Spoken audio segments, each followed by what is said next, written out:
সমস্ত উম্মতেরা চোখের পানি ছেড়ে দিয়ে আমার মাওলার দরবারের দিকে মুতাওয়াজ্জহ হয়ে ডেকে ডেকে বলবে, আল্লাহ আজকে এমন একটা দিবস, যে দিবসের মধ্যে একটা গ্লাস পানি যদি পান করতে পারতাম আমাদের যে কত উপকার হইতো, কলিজাটা যেন ফেটে যাইতেছি। সমস্ত উম্মতেরা পাগলের মতো কান্না ভরা কণ্ঠ নিয়ে যখন আমার মাওলার দরবারে বলতে থাকে, আমার মাওলা এই সময় একটা জবাব পর্যন্ত দিবে না। আল্লাহর নবীজি বলেন, সেই হাসরবাসীদের মধ্যে হঠাৎ একজন এলানকারী আল্লাহর বান্দা ডেকে ডেকে বলবে, মানব জাতিদের দলেরা, এই মুহূর্তে তোমরা বড় পানির পিপাসার্ত হয়ে গেছে। তোমরা যদি পানির যোগ্য স্থান খুঁজে পেতে চাও, এই মুহূর্তে রাহমাতুল লিল আলামিনকে আল্লাহ তাআলা শ্রেষ্ঠ একটা জায়গা দান করেছে, যেই জায়গাটার নাম হলো হাউজে কাউসার নামক জায়গা। সেখানে যদি তোমরা যেতে পারো, আল্লাহর নবীজি তোমাদের জন্য পানির ব্যবস্থা করবে।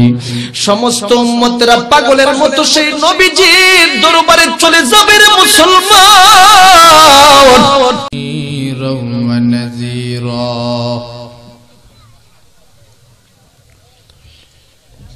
وداعيا إلى الله بإذنه وسراجا منيرا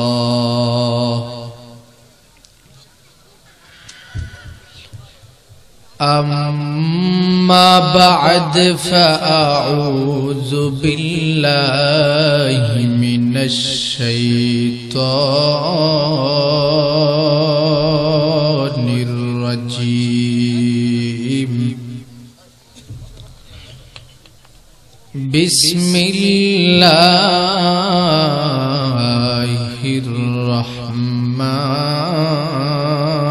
الرحمن الرحيم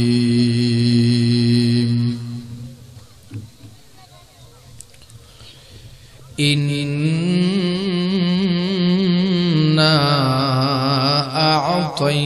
أعطيناك الكوثر فصل لربك وانحر إن شانئك هو الأبتر وقال رسول الله صلى الله عليه وسلم بين أنا أسير في الجنة وإذا أنا بنهر حافته قباب در المجوف قلت ما هذا يا جبريل قال هذا الكوثر الذي أعطاك ربك صدق الله مولانا العظيم وصدق رسوله النبي الكريم ونحن على ذلك لمن الشاهدين والشاكرين والحمد لله رب العالمين সবাই মহব্বতের সাথে নামাজের দুরূদ পড়েন اللهم صل على محمد وعلى آل محمد कमा सल्लैता अला इब्राहीम व अला आलि इब्राहीम इन्नका हमीदुम मजीद। अल्लाहुम्मा बारिक अला मुहम्मदिन व अला आलि मुहम्मद कमा बारकता अला इब्राहीम व अला आलि इब्राहीम इन्नका हमीदुम मजीद। बलगल उला बिकमालिही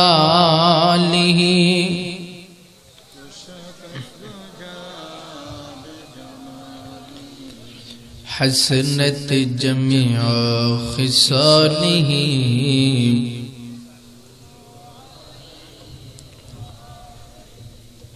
मुहम्मद की निशाना है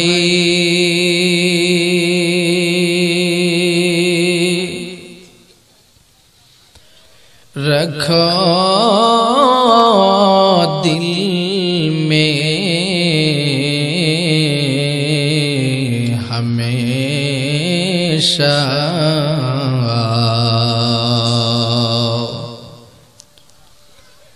ताकि शुबे मुर्दे कमल उम्मते मुस्तफा बलगल उला बिकमालिही कशफत दुजा बिजमालिही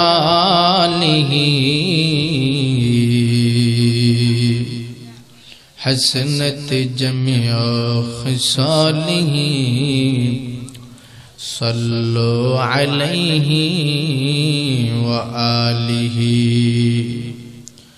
ला इलाहा इल्लल्लाह ला इलाहा इल्लल्लाह ला इलाहा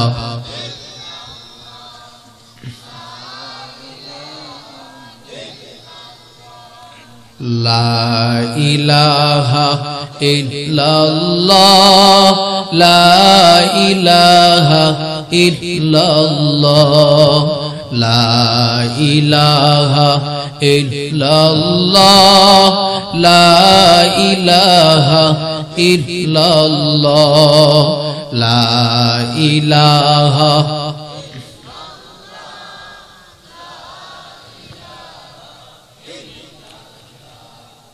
ला इलाहा इल्लल्लाह ला इलाहा इल्लल्लाह ला इलाहा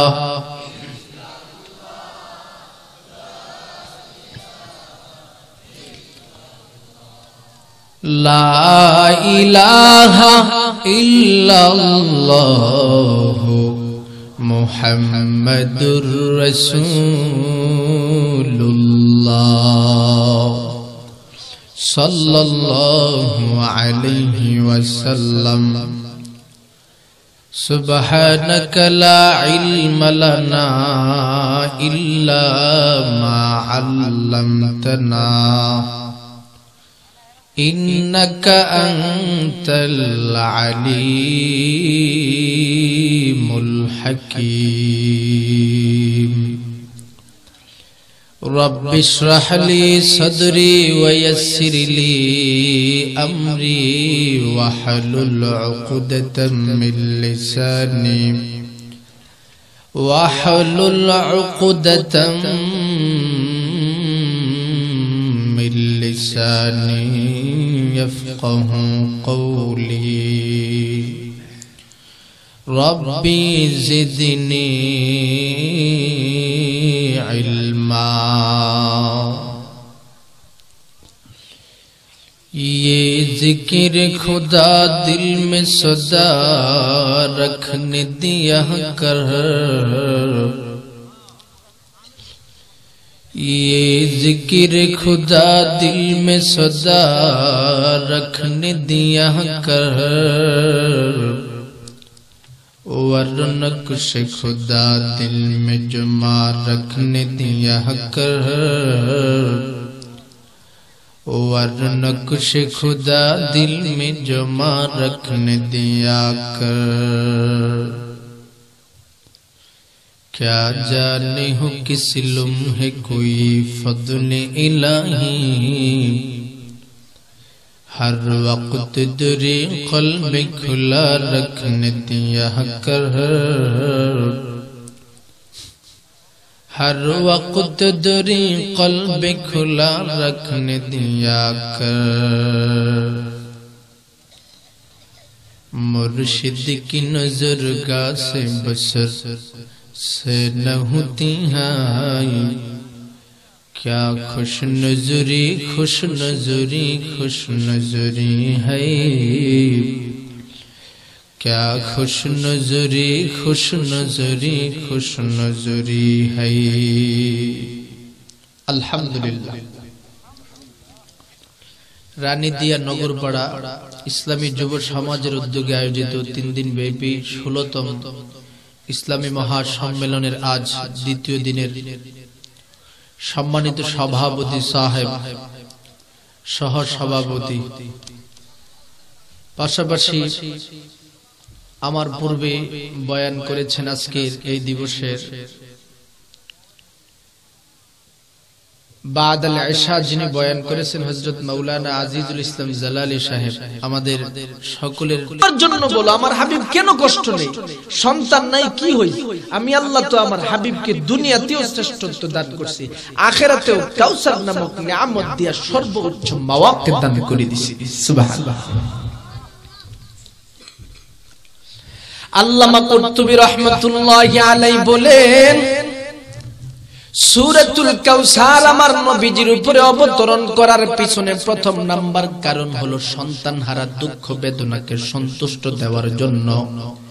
দ্বিতীয় নাম্বার আরেকটা কারণ আল্লামা কুরতুবী বলেন, আমার নবীজির যখন 50 বছর বয়স, আমার নবীজি তাকায় দেখে নবীর ঘরের মধ্যে মহব্বতের একজন বিবি ছিলেন, যেই বিবির নাম আমার নবীজি, যেই বিবিটাকে আমার নবীজি সবসময় মহব্বত করতেন, ভালোবাসতেন, খাদিজাতুল কুবরা। এই খাদিজাতুল কুবরা নামক বিবিটা নবীর 50 বছর বয়সে দুনিয়া থেকে বিদায় হয়ে যায়।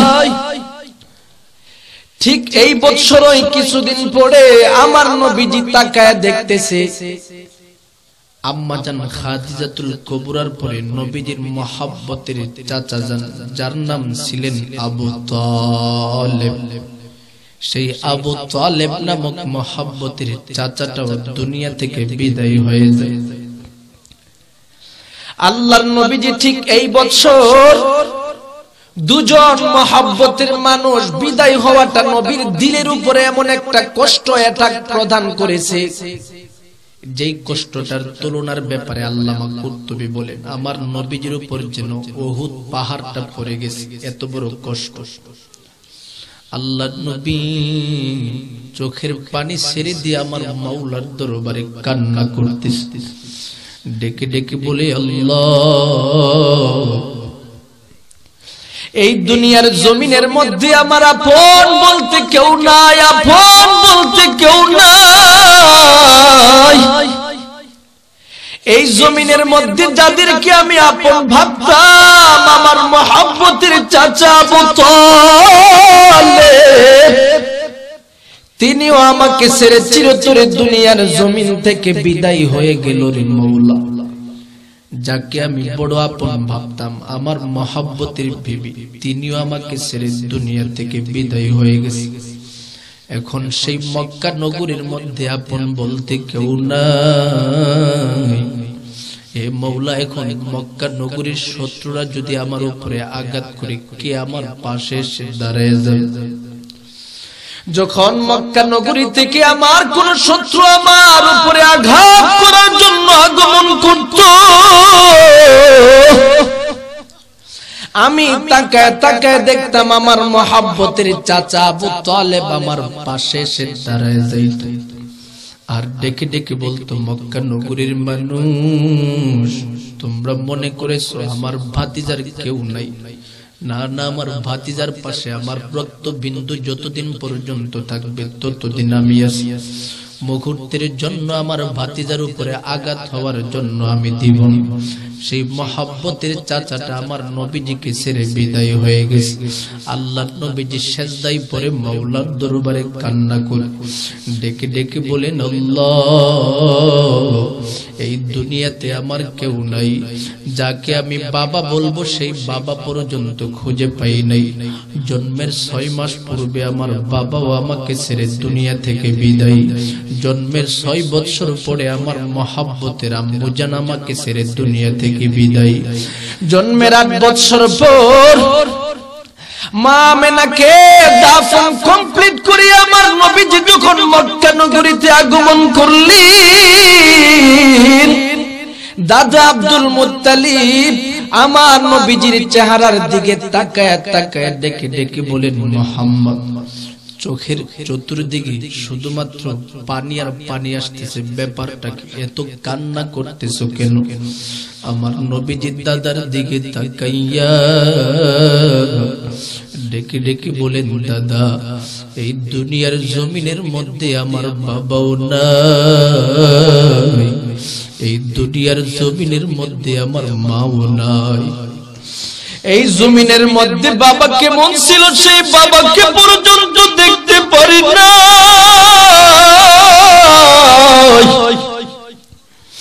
সেই বাবার কবর জিয়ারতের জন্য গিয়েছিলাম সেই মায়ের সাথে। এই মা পর্যন্ত আমি মোহাম্মদকে ছেড়ে দুনিয়া থেকে বিদায়। এ দাদা, তুমি বলো এখন আমি যাব কার কাছে, কোথায় যাব? আমার যে দুনিয়াতে আপন বলতে কেউ নাই। আমার নবীজি দাদার সম্মুখে দাঁড়ায় দাঁড়ায় কান্না করতেছি। দাদা আব্দুল মুত্তালিব ডেকে ডেকে বলে, মুহাম্মদ, কান্না করার কোনো প্রয়োজন নাই। মা দুনিয়া থেকে বিদায় হয়ে গেছে, বাবা দুনিয়া থেকে চলে গেছে, কি হয়েছে? আমি দাদা তুমি এখনো দুনিয়ার জমিনের মধ্যে আছি। আমার নবীজি 8 বছর বয়স কমপ্লিট হওয়ার পর নবীজি তাকায় দেখে মহব্বতের দাদা জান পর্যন্ত দুনিয়া থেকে বিদায় হয়ে গেল। সেই দাদা দুনিয়া থেকে বিদায় হওয়ার পর যেই চাচাটি 50 বছর বয়সে বিদায় হয়ে গেছেন, সেই চাচার কাছে আমার নবীজির আশ্রয় হয়। এই চাচাটি যখন এইভাবে 50 বছর পরে বিদায় হয়ে যায়, বিবিটাও যখন বিদায় হয়ে যায়, আমার মাওলার দরবারে সেজদায় পড়ে নবীজি চোখের পানি ছেড়ে দিয়া কান্না করতেছে। ডেকে ডেকে বলেন, আল্লাহ, এই দুনিয়ার জমিনের মধ্যে আমার আপন বলতে এখন কেউ নাই। চতুর্দিকে শুধুমাত্র শত্রু আর শত্রু। এখন যাব কোথায়? যাওয়ার কোনো পথ খুঁজে পাই না। আল্লাহ তাআলার সাথে সাথে আমার নবীজিকে সন্তুষ্ট প্রদান করার জন্য, দুঃখকে দূরীভূত করার জন্য সূরাতুল কাউসার নামক সূরাটা অবতরণ করে দিছি। সুবহানাল্লাহ। আল্লামা কুরতুবী রাহমাতুল্লাহি আলাইহি বলেন, আমার নবীজির উপর সেই সূরাটি অবতরণ হওয়ার পিছনে 2টা কারণ লুকায়িত রয়েছে। অতঃপর তিনি এই সূরার ভিতরে ব্যাখ্যামূলক আলোচনা শুরু করেছেন। এবার আমাদের বুঝতে হবে এই সূরার ভিতরে আল্লাহ তাআলা আমার নবীজিকে এমন কি জিনিস দান করে দিয়েছে, যে জিনিসটা আমার নবীজির কষ্টের মুহূর্তের জন্য বড় সন্তুষ্ট হয়ে গেছে। এই বিষয়টা বুঝার জন্য প্রথমে স্পষ্ট সূরার দিকে তাকাতে হবে। আল্লাহ তাআলা ডেকে ডেকে বলেন, পয়গম্বর,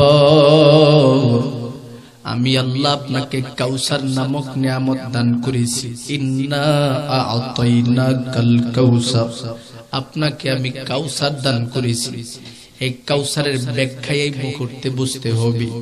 কাউসারের ব্যাখ্যা বোঝার জন্য আমি 4টা তাফসীরের কিতাব দেখেছি। এর মধ্যে বিশেষ করে তাফসীরে তবারি শরীফের মধ্যে যে বিষয়টা দেখেছি, তাফসীরে কুরতুবী শরীফের মধ্যে যে বিষয়টা দেখেছি সেটা বলতেছি। আল্লামা তবারি রাহমাতুল্লাহি আলাইহি বলেন, আমার নবীজিকে আল্লাহ পাক রব্বুল আলামিন এই সূরার ভিতরে কাউসার নামক নিয়ামত দান করেছেন, মানে হলো সেটার মাধ্যমে আমার নবীজিকে আল্লাহ তাআলা 2টা নিয়ামত দান করেছেন। আর আল্লামা কুরতুবী বলেন, আমার নবীজিকে কাউসার নামক নিয়ামত দান করেছেন, মানে হলো আমার নবীজিকে 4টা নিয়ামত খাস ভাবে দান করে দিয়েছি। সুবহানাল্লাহ। সেই 4টা নিয়ামত কি হতে পারে এই বিষয়টা তিনি আলাদা আলাদা ভাবে তার তাফসীরের কিতাবের মধ্যে বুখারী শরীফ থেকে লম্বা লম্বা হাদিস দলিল স্বরূপ এনে সমস্ত উম্মতে মুসলিমার সম্মুখে বর্ণনা করে দিয়েছেন। সুবহানাল্লাহ। আল্লামা কুরতুবী রাহমাতুল্লাহি আলাইহি বলেন, আমার নবীজিকে আল্লাহ পাক রব্বুল আলামিন কাউসার নামক নিয়ামত দান করে দিয়েছেন, মানে হলো তার মাধ্যমে প্রথম নাম্বার নিয়ামত ইঙ্গিত প্রদান করেছেন, নবী আমার আপনাকে আমি আল্লাহ কাউসার নামক নিয়ামত দান করেছি, মানে জান্নাতের ভিতরে খাস ভাবে একটা নহর দান করে দিয়েছি। সুবহানাল্লাহ। যেই নহরটা দান করেছেন সেই নহরের ব্যাখ্যা বর্ণনা করতে যাইয়া আল্লামা কুরতুবী রাহমাতুল্লাহি আলাইহি বুখারী শরীফ থেকে আলাদা একটা বর্ণনা তুলে ধরেছেন। আল্লামা কুরতুবী রাহমাতুল্লাহি আলাইহি বলেন, আমার নবীজি নিজেই তার জবান মোবারক থেকে বলে দিয়েছেন, আল্লাহ তাআলা যে আমার নবীজিকে সেই জান্নাতের ভিতরে একটা নহর দিয়েছে। এই নহরটা নবীজি যখন ঊর্ধ্ব ভ্রমণের মধ্যে গিয়েছিলেন, প্রথম আসমান থেকে নিয়ে সপ্তম আসমান পর্যন্ত সিদরাতুল মুনতাহা ভ্রমণ করেছেন, জান্নাত জাহান্নাম ভ্রমণ করেছেন। সেই জান্নাতের ভিতরে ভ্রমণ করার একটা ওয়াকিয়া আমার নবীজি হাদিসের মধ্যে তুলে ধরেন। আনাস ইবনে মালিক রাদিয়াল্লাহু তাআলা আনহু থেকে বর্ণিত, আল্লাহর নবীর সাহাবী আনাস ইবনে মালিক বলেন, আমার নবীজি নিজেই সেই ভ্রমণের ঘটনাটি বর্ণনা করেছেন। আল্লাহর নবী বলেন, বাইনা আনা আসিরু ফিল জান্নাহ ওয়া ইযা আনা বিনাহরিন হাফাতহু কিবাবু দুররিল মুজুফ কুলতু মা হাযা ইয়া জিবরাইল قال هذا الكوثر الذي أعطاك ربك। আল্লাহ নবী রাহমাতুল লিল আলামিন বলেন, আমি যখন জান্নাতের ভিতরে ভ্রমণ করতেছিলাম, জিবরাইল আমিনও সেই ভ্রমণের সঙ্গে আমার সাথে ছিলেন। হঠাৎ ভ্রমণ করতে করতে জান্নাতের ভিতরে আমি তাকায় দেখি, ওয়া ইযা আনা বিনাহারিন, একটা নহর দেখা যাইতেছে। নহরটা দেখার সাথে সাথে আমি নবীজি তাকায় দেখি, হাফাতাহু কিবাবুদুররিল মুজুফ, এই নহরের চতুর্দিকে সুন্দর সুন্দর কিবাব দেখা যাইতেছে। কিবাব শব্দের অর্থ মুহাদ্দিসিন ইকরামরা ধরেছেন, মসজিদের মধ্যে যেমন সুন্দর সুন্দর গম্বুজ দেখা যায়, সেই গম্বুজের দিকে আমার নবীজি কিবাবের মাধ্যমে ইঙ্গিত প্রদান করেছেন। মানে হলো আমি যে নহরটার দিকে তাকাইলাম, নহরটার চতুর্দিকে তাকায় তাকায় দেখি সুন্দর সুন্দর গম্বুজ দেখা যায়। গম্বুজটা দুনিয়ার জমিনের সিমেন্টের মাধ্যমে তৈরি কোনো গম্বুজ নয়, দুনিয়ার জমিনের কোনো মোজাইকের মাধ্যমে তৈরি কোনো গম্বুজ নয়। এই গম্বুজটা এমন একটা গম্বুজ, কিবাবুদুররিল মুজুফ, যে গম্বুজটা হলো মণিমুক্তার মাধ্যমে গচ্ছিত গম্বুজ। এই সুন্দর নহরটা আমি নবীজি দেখার সাথে সাথে বড় আশ্চর্যান্বিত হয়ে গেলাম। ডেকে ডেকে বললাম, এ জিবরাইল, মা হাযা, এই যে নহরটার দিকে আমি নবীজি তাকাইলাম, এই নহরটা কি হতে পারে, তার পরিচয়টা তুমি আমি নবীর কাছে তুলে ধরো। আল্লাহর নবীজির দিকে তাকায় তাকায় জিবরাইল আমিন বলে, হাযাল কাউসারুল্লাযী আ'তাকা রাব্বুক, এটাকে কি আপনি নবী চিনতে পারেন নাই? এটা তো দুনিয়ার জমিনে আল্লাহর পক্ষ থেকে আপনাকে দান করেছিলেন।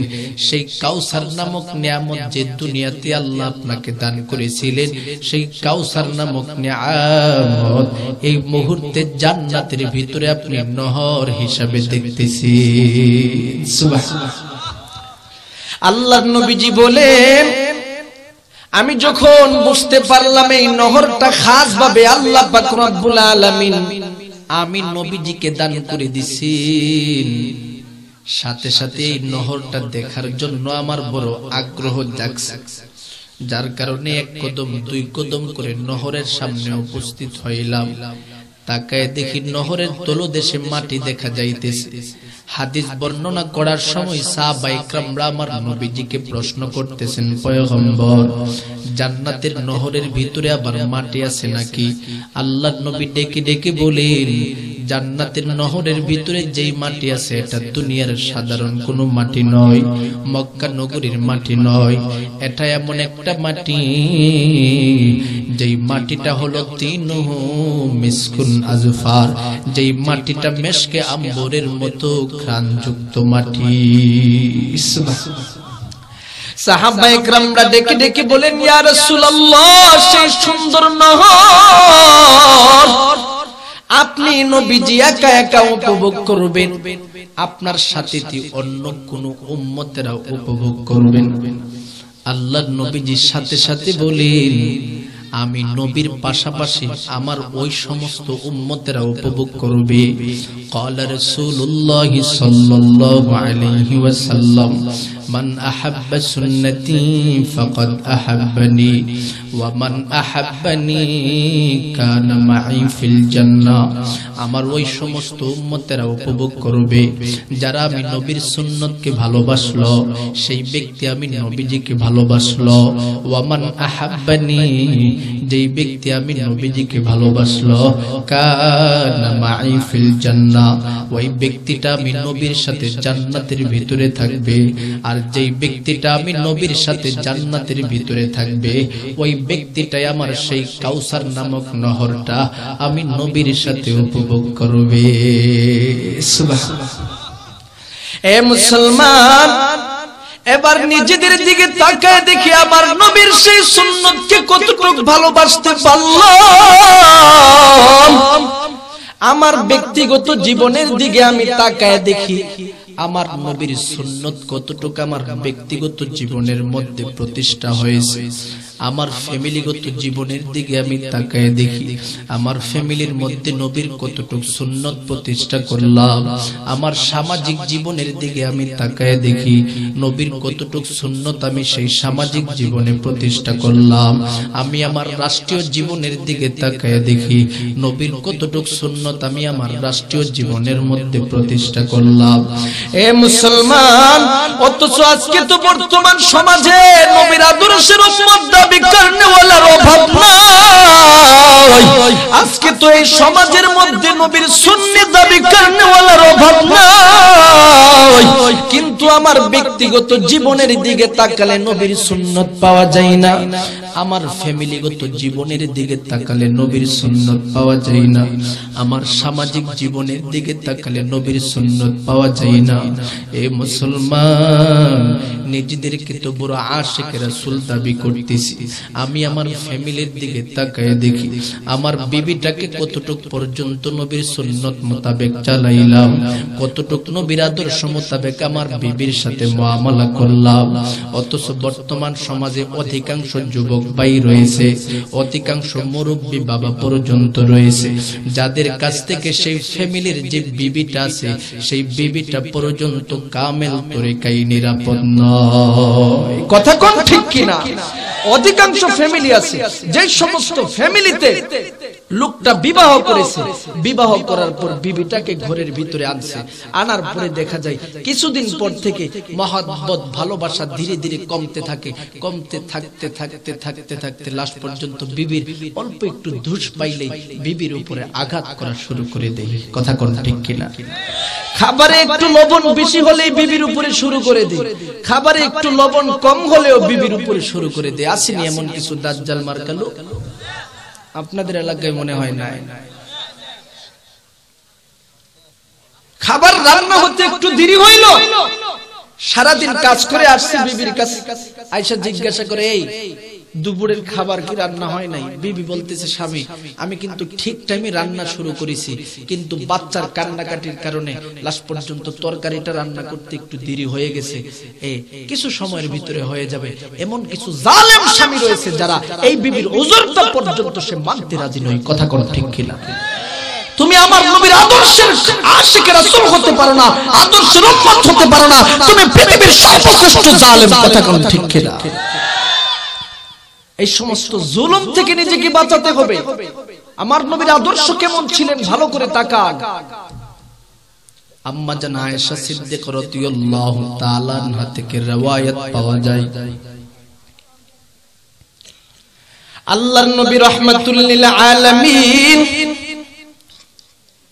ঘরের ভিতরে আগমন করলেন। এসে দেখি আম্মা জান আয়েশা এখনো সঠিকভাবে রান্না কমপ্লিট করে নাই। ডেকে ডেকে বলে, না আয়েশা ব্যাপারটা কি? দুপুরের সময় তো প্রায় পার হয়ে গেছে, খাবার কেন এখনো রান্না হয়নি? আম্মা জান আয়েশা ডেকে ডেকে বলেন, পয়গম্বর লাকড়ি আনতে একটু দেরি হয়ে গেছে, যার কারণে খাবার রান্নতেও একটু দেরি হয়ে গেল। আল্লাহর নবী সাথে সাথে বলেন, আয়েশা তুমি কোনো চিন্তা করবা না, এই মুহূর্তে খাবার রান্না করতে যায় যত ধরনের সহযোগিতা রয়েছে সমস্ত সহযোগিতা আমি নবীজি তোমাকে আমি করব। কেমন আদর্শ আমার নবীর! আর আজকে সেই নবীর উম্মতের আদর্শের দিকে তাকালে ঘৃণা হয় মুসলমান। এখানে তো এমন লোক আছে যাদের কাছ থেকে নিজের বিবিটা একটা মুহূর্তের জন্য নিরাপদ। এক সপ্তাহের ভিতরে এমন এক লোক, আমি গাইবান্ধা এক প্রোগ্রামে গেছি, যাওয়ার পরে এক লোকরে ধইরা আনছে, গালেও দাড়ি টাড়ি নাই, তবে হুজুরদেরকে অনেক মহব্বত করে। আমাকে বলতেছে, হুজুর আপনার ইউটিউবে বয়ান আমি সবসময় শুনি। তাই আমি বলছি, আচ্ছা শুনেন, ভালো কথা। তো ওই লোকটা তো যেহেতু আমার বয়ান শুনে, যার কারণে উনি এলাকার লোকেরা বলতেছে আপনার অনেক ভক্ত, আপনি যদি ওনাকে কিছু নসিহত করেন তো উনি একটু ভালো করে চলবে। আমি বললাম, কি বিষয়ে নসিহত করবো? বলতেছে যে এই লোকটা তার বিবিকে এক সপ্তাহের ভিতরে যদি 2-3 বার না মারে তার খাবারই হজম হয় না। নাউজুবিল্লাহ বলবেন। তখন আমি ওনাকে বললাম, তা আপনি বিবিকে মারেন কেন? বলে, হুজুর যদি আমার বিবিটা আপনার হইতো আপনিও ছাড়লেন না, 12টা বাজে। নাউজুবিল্লাহ বলবেন না? না, বিবিকে আপনি তৈরি করতে হবে নবীর আদর্শ মোতাবেক।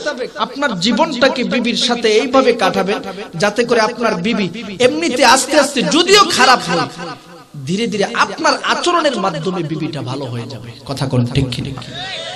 আপনার আচরণ দেখে, আপনার খাবারের মধ্যে দেখলেন যে লবণ একটু বেশি হয়ে গেছে, এবার কিছু বললেন না, মহব্বতের সাথে একটু নসিহত স্বরূপ বললেন যে খাবারটা আরেকটু মজা করে রান্না করলে ভালো হয় না, তুমি একটু খেয়ে দেখছো? যদি বলে হ্যাঁ খানা খাইছি তো একটু লবণটা বেশি হয়েছে, তো লবণটা আরেকটু কম দিলেই তো দুজন মিলে আরামে খেতে পারে, এইভাবে যদি বলেন বিবি কি কষ্ট পাবে? কথা কর, আরো খুশি হবে, বলবে আমার স্বামীটা আমার উপরে কত মহব্বতের নজরে আমাকে নসিহতটা করছে। এটাই আমার নবীর আদর্শ মুসলমান। আর সেই আদর্শ যদি পৃথিবীর জমিনের মধ্যে আমরা মহব্বতের সাথে প্রতিষ্ঠা করতে পারি, আল্লাহর নবী বলেন ফাকাদ আহাব্বানি, সে আমি নবীজিকে ভালোবাসলো। ওয়ামান আহাব্বানি, যেই ব্যক্তি আমি নবীজিকে ভালোবাসলো, কানা মাই ফিল জান্নাহ, সে আমি নবীর সাথে জান্নাতে থাকবে। যেই ব্যক্তি আমি নবীর সাথে জান্নাতে থাকবে সেই ব্যক্তিটাই কাউসার নামক নিয়ামত জান্নাতের নহরটা উপভোগ করতে পারবে। সুবহানাল্লাহ। এই জন্য আল্লামা কুরতুবী রাহমাতুল্লাহি আলাইহি বলেন, আল্লাহ পাক আমার নবীজিকে কাউসার নামক নিয়ামত দান করে দিয়েছেন, মানে হলো জান্নাতের ভিতরে খাস ভাবে আলাদা ভাবে একটা নহর দান করে দিয়েছেন। অতঃপর তিনি তার দ্বিতীয় নাম্বার ব্যাখ্যা প্রদান করতেছেন। আল্লামা কুরতুবী রাহমাতুল্লাহি আলাইহি তিনি বলেন, আল্লাহ তাআলা আমার নবীজিকে কাউসার নামক নিয়ামত দান করেছেন, তার দ্বিতীয় নাম্বার ব্যাখ্যা হলো আমার নবীজিকে জান্নাতের বাহিরে আলাদাভাবে একটা নহর দান করে দিয়েছি। সুবহানাল্লাহ। এটার দলিল পর্যন্ত আল্লামা কুরতুবী বুখারী শরীফ থেকে আলাদা একটা বর্ণনা তুলে ধরছে। এটাও আনাস ইবনে মালিক থেকে বর্ণিত একটা উসুল শুনেন। কাউসার নামক নিয়ামতের বিষয়ে যত ধরনের রিওয়ায়াত পাওয়া যায় অধিকাংশ রিওয়ায়াতই আমার নবীজির সাহাবী আনাস ইবনে মালিক রাদিয়াল্লাহু তাআলা আনহু থেকে রিওয়ায়াত। আনাস ইবনে মালিক থেকে সেই রিওয়ায়াতটি তিনি বলতেছেন, আমার নবীজি যখন উর্দু ভ্রমণে গিয়েছিলেন, জান্নাতের বাহিরে যে হাউসটা আছে সেই হাউসটাও আমার নবীজি নিজের চোখে দেখে এসেছেন। সুবহানাল্লাহ। আল্লাহর নবী তার একটা বর্ণনা হাদিসের মধ্যে দিয়েছে, যার কারণে এই হাদিসের দলিলটাই আল্লামা কুরতুবী তার তাফসীরের কিতাবে তুলে ধরেছেন। আল্লাহর নবী বলেন, قال رسول الله صلى الله عليه وسلم حوزي مسيرة شهر ماؤه أبيض من اللبن ريحه أطيب من المسك كيزانه كنجوم السماء من يشرب منها فلا يسمع له أبدا। আল্লাহর নবী বলেন, আল্লাহ পাক রব্বুল আলামিন আমাকে কাউসার নামক নিয়ামত দান করেছেন। মানে হলো জান্নাতের বাহিরে আলাদাভাবে একটা নহর আমি নবীজিকে আল্লাহ পাক রব্বুল আলামিন দান করে দিয়েছি। নহরটা কেমন হতে পারে তার কয়েকটা আওসাফ আমার নবীজি হাদিসের মধ্যে বর্ণনা করে দিয়েছেন। এক নাম্বার সিফত হলো হাউজি মাসিরাতু শাহরিন, আমার হাউসটা হলো এক মাসের দূরত্ব পরিমাণ যেই রাস্তা হবে। দ্বিতীয় নাম্বার আরেকটা গুণ আমার নবী বলেন, মা উহু আবিয়াজু মিনাল লাবান, সেই হাউজের ভিতরে যে পানি আছে সেই পানিটা হলো দুধের চেয়ে থেকে সাদা। তৃতীয় নাম্বার আমার নবী বলেন, রিহুহু আতয়াবু মিনাল মিস্ক, তার ভিতরে যে ঘ্রাণ রয়েছে সেই ঘ্রাণটা হলো মিশকে আম্বরের চেয়ে থেকে উত্তম ঘ্রাণ।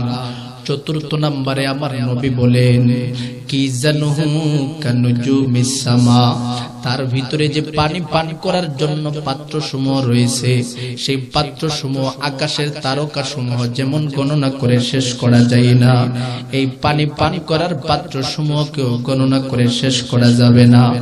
শেষ পর্যায়ে পঞ্চম নম্বরে আমার নবী বলেন, মাইয়াশরাবু মিনহা ফালা ইয়াজমাউ লাহু আবাদান, আল্লাহর নবী বলেন যে ব্যক্তি একবার আমার সেই হাউস থেকে পানি পান করবে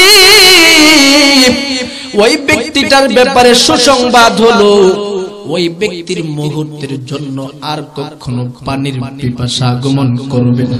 সুবহানাল্লাহ। সাহাবায়ে কেরামরা ডেকে ডেকে বলেন, পয়গম্বর এই হাউসটা কাজে লাগবে কখন? আল্লাহর নবী ডেকে ডেকে বলেন, সাহাবায়ে কেরামের দল, এই হাউসটা তো ওই সময় কাজে লাগবে যখন কিয়ামতের ময়দান কায়েম হয়ে যাবে। সেই কিয়ামতের করুণ হালাতের সম্মুখীন সমস্ত মানব জাতি যখন হয়ে যাবে, কেমন হয়ে যাবে সেই কিয়ামতের ময়দান? আল্লাহর পক্ষ থেকে সেই আকাশের মধ্যে সূর্যটা থাকবে, সূর্যটাকে নির্দেশ দেওয়া হবে, এ সূর্য তুমি মানুষের মাথার অতি নিকটে চলে আসো। সূর্যটা মানব জাতির মাথার অর্ধ হাত উপরে চলে আসবে। আল্লাহর নবী বলেন, সমস্ত হাসরবাসীদের তারা তাদের পায়ের নিচে তাকায় দেখবে জমিনটা যেন তামা হয়ে গেছে। এত বড় কঠোর একটা মুহূর্ত, উপরে সূর্য নিচে তামা, এত কঠোর মুহূর্তের মধ্যে সমস্ত হাসরবাসীরা যেন কেমন হয়ে যাবে। এক একজনের পানি শরীর থেকে ঘাম ঝরনার মতো সেই জমিনের মধ্যে পড়তে থাকবে। একদিকে চোখের পানি, অপর দিকে শরীরের মধ্যে যে ঘাম রয়েছে সেই ঘামের পানির কারণে হাসরের ময়দানটা যেন পানিতে কমপ্লিট হয়ে যাবে। এক একজন মানুষের হাঁটু পর্যন্ত পানি হয়ে যাবে, এক একজন মানুষের শরীর পর্যন্ত পানি হয়ে যাবে, এক একজনে হাবুডুবু খাইতে থাকবে। এই দিকে পানির পিপাসার্ত হালাতে সমস্ত মানব জাতিরা বলবে হাই হাই, যদি একটু নিরাপদ পানি পান করতে পারতাম, যেই পানিটা পান করলে আজকের সেই কঠোর মুহূর্তের মধ্যে কষ্ট থেকে মুক্ত পেয়ে যাইতাম। সমস্ত উম্মতেরা চোখের পানি ছেড়ে দিয়ে আমার মাওলার দরবারের দিকে মুতাওয়াজ্জহ হয়ে ডেকে ডেকে বলবে আল্লাহ, আজকে এমন একটা দিবস, যে দিবসের মধ্যে একটা গ্লাস পানি যদি পান করতে পারতাম, আমাদের যে কত উপকার হইতো, কলিজাটা যেন ফেটে যাইতেছি। সমস্ত উম্মতেরা পাগলের মতো কান্না ভরা কণ্ঠ নিয়ে যখন আমার মাওলার দরবারে বলতে থাকে, আমার মাওলা এই সময় একটা জবাব পর্যন্ত দিবে না। আল্লাহর নবীজি বলেন, সেই হাসরবাসীদের মধ্যে হঠাৎ একজন এলানকারী আল্লাহর বান্দা ডেকে ডেকে বলবে, মানব জাতিদের দলেরা, এই মুহূর্তে তোমরা বড় পানির পিপাসার্ত হয়ে গেছে। তোমরা যদি পানির যোগ্য স্থান খুঁজে পেতে চাও, এই মুহূর্তে রাহমাতুল লিল আলামিনকে আল্লাহ তাআলা শ্রেষ্ঠ একটা জায়গা দান করেছে, যেই জায়গাটার নাম হলো হাউজে কাউসার নামক জায়গা। সেখানে যদি তোমরা যেতে পারো, আল্লাহর নবীজি তোমাদের জন্য পানির ব্যবস্থা করবে। সমস্ত উম্মতেরা পাগলের মতো সেই নবীজির দরবারে চলে যাবে রে মুসলমান। পাগলের মতো আমার নবীজির কাছে কান্না করে বলবে, পয়গম্বর, এই দিবসের মধ্যে যদি একটা গ্লাস পানি পাইতাম, কলিজাটা ঠান্ডা করে ফেলতাম। আল্লাহর নবীজি ওই সময় কোনো জবাব দিবে না।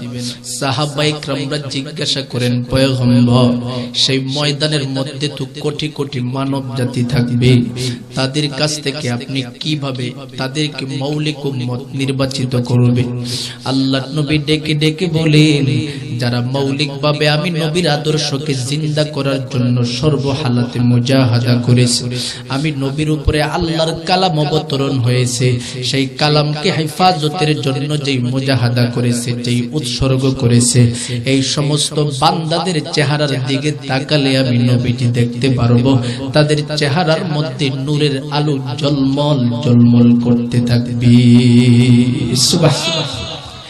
এদেরকে চিহ্নিত করে করে আমি নবীজি এক গ্লাস করে পানি পান করে দিব। এ বান্দা, এখন নিজেদের দিকে তাকায় দেখেন, সেই হাউস থেকে পানি পান করার যোগ্য উম্মত আমরা হতে পারলাম কিনা? আল্লাহর নবী বলেন, যারা আমি নবীর আদর্শকে হেফাজতের জন্য সর্বোচ্চ মুজাহাদা করবে, যদি শরীর থেকে ঘাম জড়াতে হয় তারা ঘাম পর্যন্ত জড়াবে, এমনকি রক্ত যদি জড়াতে হয় রক্ত পর্যন্ত জড়াবে। এরপরেও আমার আদর্শের উম্মত পৃথিবীতে যারা থাকবে, তারা আমি নবীর ইজ্জতকে হেফাজতের লড়াই তাদের জীবন পর্যন্ত করে যাবে।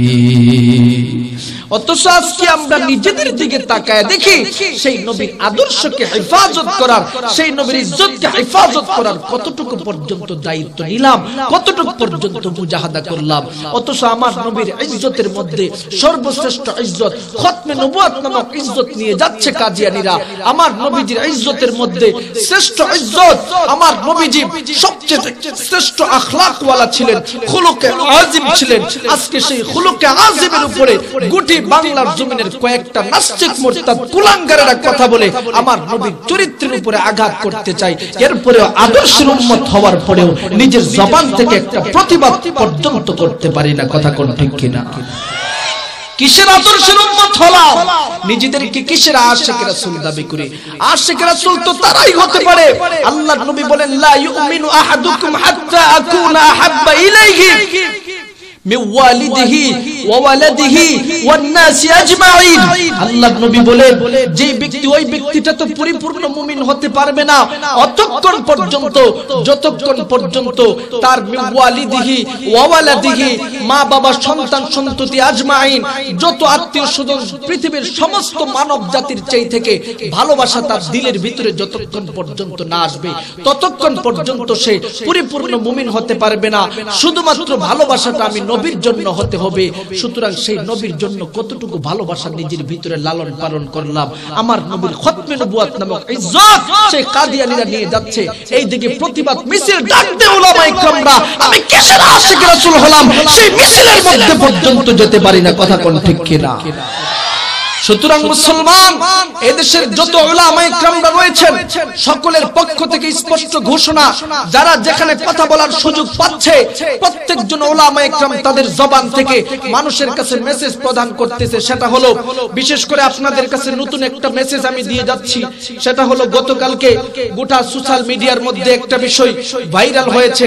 আমাদের আল্লামা আহমদ শফি সাহেবের পক্ষ থেকে স্পষ্ট ঘোষণা, পূর্বে যেইভাবে শাপলা চত্বর 5 মে গঠন করা হয়েছিল আমার নবীর ইজ্জতকে হেফাজতের জন্য, সর্বোচ্চ মুজাহাদা করে আমার মুসলমান উম্মতের রক্ত দিয়েছিলেন, ঠিক এইভাবে আমাদের আল্লামা আহমদ শফি সাহেব নবীর ইজ্জতের মধ্যে শ্রেষ্ঠ ইজ্জত খতমে নবুয়ত নামক ইজ্জত, সেটাকে হেফাজত করার লক্ষ্যে এদেশের মধ্যে নবীর খতমে নবুয়তকে যারা অস্বীকার করে তাদেরকে কাফের তথা অমুসলিম ঘোষণা করার লক্ষ্যে আগামী 5 সেপ্টেম্বর, মনে থাকবে আগামী 5 সেপ্টেম্বর ঢাকায় শাপলা চত্বরের দিকে সমস্ত উলামায়ে কেরামরা, সমস্ত তাওহীদি জনতা, সমস্ত আশিক রাসূলদেরকে আমাদের আকাবির আসলাফদের সর্বশ্রেষ্ঠ মুরব্বি আল্লামা আহমদ শফি সাহেব ডাক দিয়েছে।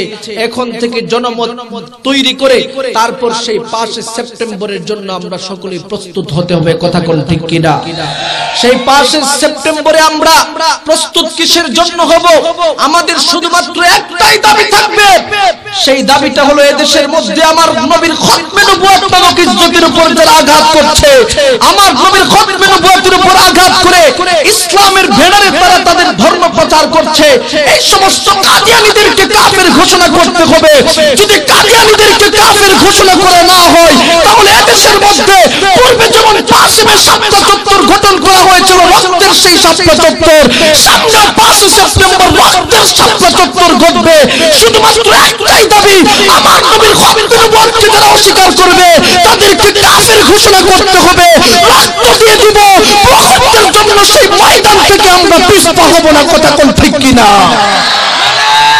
তাকবীর, কাফের কাফের, নবীর পরে নবী নাই, নারে তাকবীর। সুতরাং স্পষ্ট ঘোষণা, আমার পূর্বে আল্লামা আজিজুল ইসলাম জালালি সাহেব উনি আপনাদের কাছে সেই মেসেজটা দিয়ে গেছে, আমিও সেই মেসেজটা দিয়ে যাচ্ছি। হঠাৎ আপনাদের এলাকার মধ্যে যিনি আছে মাদ্রাসা, বড় মাদ্রাসা মেশকাত পর্যন্ত মাদ্রাসা, পূর্ব থেকে আমরা এই মাদ্রাসার পরিচয় জেনেছি, আমি এই মাদ্রাসাকে চিনি পর্যন্ত। এই মাদ্রাসার আকাবির যারা রয়েছেন, মুহতামিম সাহেব, যত অভিভাবক রয়েছেন, উলামায়ে কেরামরা আপনাদেরকে ডাক দিবে একটা মাত্র দাবি, আমার নবীর খতমে নবুয়তকে ইজ্জত করার, খতমে নবুয়ত নামক ইজ্জতকে হেফাজতের জন্য মাঠে জিহাদ করতে হবে, আন্দোলন করতে হবে, প্রতিবাদ করতে হবে। এদেশের সরকার বুঝতে হবে সেই প্রতিবাদের জন্য উলামায়ে কেরামের ডাকে আমরা সাড়া দিব। কথা কোন ঠিক কিনা? সকলে তাদের ডাকে সাড়া দিয়ে আমার নবীর খতমে নবুয়ত নামক ইজ্জতকে যদি হেফাজতের ব্যাপারে নিজের রক্ত আমরা দিতে পারি, নিজে মুজাহাদা করতে পারি, উৎসর্গ করতে পারি, তাহলে আমরা বুঝতে পারবো আমার নবীজির সেই হাউজে কাউসার নামক নিয়ামত থেকে আমরা পানি পান করতে পারবো, যার বিষয়ে আল্লাহর নবী বলেন মাইয়াশরাবু মিনহা ফালা ইয়াজমাউ লাহু আবাদান। হাসরের ময়দানের 50,000 বছরের মতো সময় হবে, সেই সময় মানব জাতি কষ্টের সম্মুখীন হওয়ার পর একটা গ্লাস কাউকে যদি আমি পানি পান করায় দিতে পারি, তার আর কখনো পানির পিপাসা আগমন করবে না। সুবহানাল্লাহ। সুতরাং এই পানি পান করার প্রয়োজন আছে নি? তো এই পানি পান করতে চাইলে কি একটু মুজাহাদা করার প্রয়োজন আছে না? শরীর থেকে ঘাম ঝরাতে হবে, ঘাম ঝরানোর জন্য ময়দান তালাশ করতে হবে, কোন ময়দানে আমার নবীর ইজ্জতের যুদ্ধ করা হচ্ছে, কোন ময়দানে আমার নবীর ইজ্জতকে হেফাজতের দায়িত্ব নেওয়া হচ্ছে, সেই ময়দানে যেতে হবে। কথা কোন ঠিক কিনা? আর যদি আমি সেই নবীর ইজ্জতকে হেফাজতের দায়িত্ব নিয়ে মাঠে ময়দানে না যেতে পারি, বুঝে নিতে হবে মুসলমান আমি আশিক রাসূল ঠিকই নিজেকে দাবি করতেছি, আমার মতন আন্তরিকগতভাবে বাটপার পৃথিবীর জমিনের মধ্যে আর কেউ নাই। কথা কোন ঠিক কিনা? প্রতারক আমি, যদি আমি আশিক রাসূল দাবি করে নবীর ইজ্জতকে হেফাজতের দায়িত্ব নিয়ে মাঠে ময়দানে না যেতে পারি। এমন এক্সাম্পল আমরা গোটা দেশের মধ্যে একটা পুত্র, একটা গোষ্ঠী, একটা লোকদের মধ্যে, একটা দলের মধ্যে দেখতে পাই, যারা নিজেদেরকে সর্বোচ্চ আহলে সুন্নাত ওয়াল জামাত দাবি করে, আর নবীর ইজ্জতের উপরে যখন কোনো আঘাত আসে মাঠে ময়দানে মুহূর্তের জন্য নামে না। কথা কোন ঠিক কিনা? এটা কি আশিকের রাসূল নাকি জিলাফির আশিক? জিলাফির আশিক। যেখানে জিলাফি পাবে সেখানেই যাবে, যেখানে জিলাফি নাই সেখানে যাবে না। কথা কোন ঠিক কিনা? স্পষ্ট ভাষায় বলছি, তারা মৌলিকভাবে আশিক রাসূল হতে পারে না। তারা আশিক রাসূলের ব্যানার লাগায়া এদেশের সকল মুসলমান ভাইদেরকে জীবন, তাদের জীবনের মধ্যে যে ঈমান নামক তারাক্কি রয়েছে, ঈমান নামক নূর রয়েছে, সেই ঈমান নামক নূরকে ধ্বংস করার জন্য সর্বোচ্চ চেষ্টা করতেছে। কথা কোন ঠিক কিনা? এরা প্রতারণা করতেছে। এই সমস্ত প্রতারকদের কাছ থেকে নিজেদেরকে বাঁচাতে হবে। যেই বিষয় বলতেছিলাম, মুসলমান আল্লামা কুরতুবী রাহমাতুল্লাহি আলাইহি বলেন, আমার নবীজিকে আল্লাহ তাআলা কাউসার নামক নিয়ামত দান করেছেন। মানে হলো আমার নবীজিকে আল্লাহ তাআলা জান্নাতের ভিতরে প্রথম নাম্বার একটা নিয়ামত, একটা নহর দিয়েছেন। দ্বিতীয় নম্বরে আমার নবীজিকে জান্নাতের বাহিরে আলাদাভাবে একটা নহর দান করেছেন। সুবহানাল্লাহ। এবার আমরা তৃতীয় নাম্বার ব্যাখ্যাটা মুখস্থ করে নেই। আল্লামা কুরতুবী বলেন, আল্লাহ তাআলা আমার নবীজিকে কাউসার নামক নিয়ামত দিয়েছেন। ইন্না আ'তাইনাকাল কাউসার, আই ইন্না আ'তাইনাকা মাকাম মাহমুদ। নবী আমার, আপনাকে আমি আল্লাহ কাউসার নামক নিয়ামত দান করে দিছি। মানে হলো আমি আপনাকে হাসরের ময়দানে মাকামে মাহমুদ নামক একটা জায়গা দান করে দিছি। সুবহানাল্লাহ। সে মাকামে মাহমুদ নামক জায়গাটা শ্রেষ্ঠ একটা স্থান, যে স্থানটা শুধু হাদিসের কিতাবের দিকে তাকালে আমরা দেখতে পাই আমাদের নবীজিকেই আল্লাহ তাআলা খাস ভাবে দান করে দিয়েছেন। সুবহানাল্লাহ। এটার সময়টা কখন হতে পারে? এই রিওয়ায়াতটার দলিল হিসেবে আল্লামা কুরতুবী রাহমাতুল্লাহি আলাইহি বুখারী শরীফ থেকে লম্বা একটা হাদিস তুলে ধরেছেন। আল্লামা কুরতুবী বলেন, আল্লাহর নবীজি থেকে, এটাও আনাস ইবনে মালিক রাদিয়াল্লাহু তাআলা আনহুর রিওয়ায়াত, আল্লাহর নবী একদিন মসজিদে নববীর ভিতরে প্রবেশ করলেন।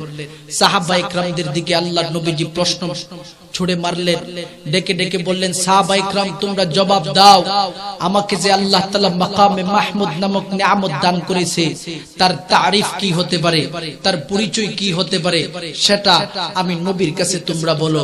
তখন সাহাবায়ে কেরামরা এক আওয়াজে বলেছিলেন, আল্লাহু ওয়া রাসূলুহু আ'লাম আন মাকামে মাহমুদ। মাকামে মাহমুদ সম্পর্কে আল্লাহ এবং তার রাসূল ভালো জানে।